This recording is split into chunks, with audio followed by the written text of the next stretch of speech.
This year is the 75th year anniversary of the establishment of the Council of Europe.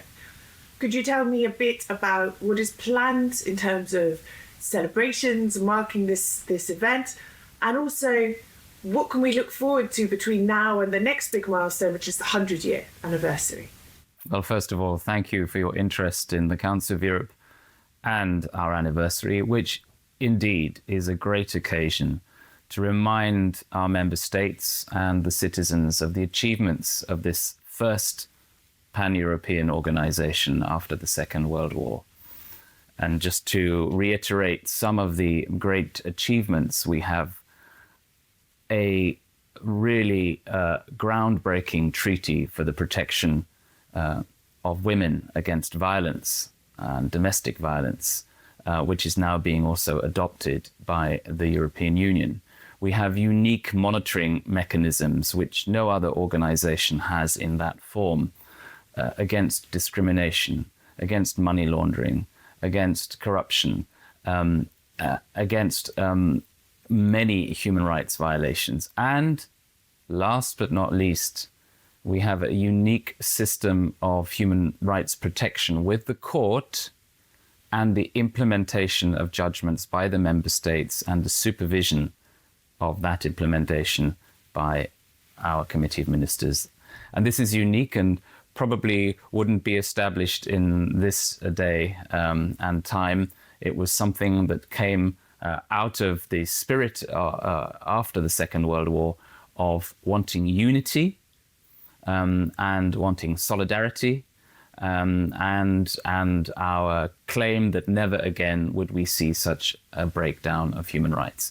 And I think, moving on to your next question, while we celebrate these achievements with many events, around 20 events in the member states, with a major celebration here in Strasbourg, with the participation of several, probably all ministers, foreign ministers of the Council of Europe, and with other events.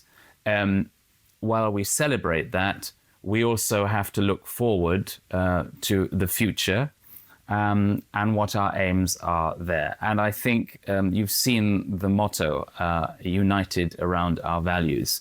I think this is the biggest challenge, that Europe remains united around those fundamental rights, around the fundamental rights of the European Convention on Human Rights.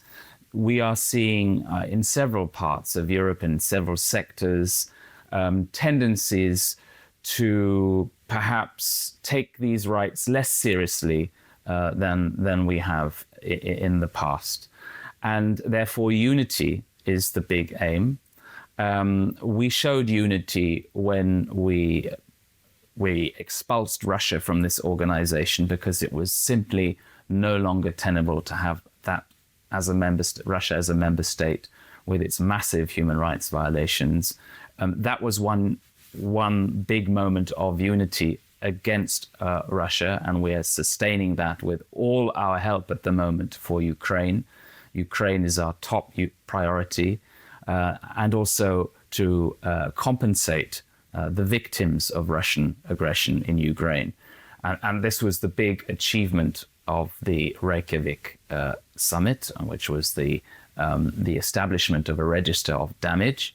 This has only just now started working. So that's the immediate future and our concrete contribution to bringing justice to the victims of Russian aggression in Ukraine.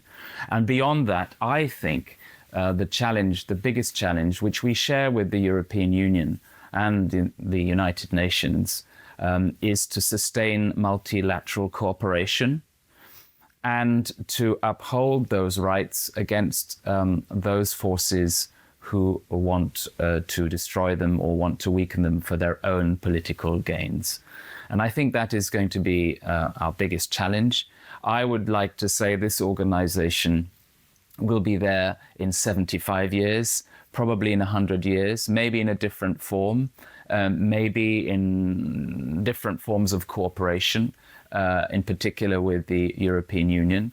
But our job right now at this anniversary is to remind people of the achievements, the role of this organization as Europe's leading human rights protector, the guardian of human rights, to show what role we have in the general architecture of Europe's institutions, to do that also in education, in schools, because it's so important that people know how these rights and where they are established and how they're being protected, and to gain support for our future. And I think that is the biggest challenge. And this is why we're happy to work with everybody who supports this, journalists and civil rights activists and defenders who are so important in civil society. And there is, again, another area where we need to work in future, supporting civil society across all countries in Europe.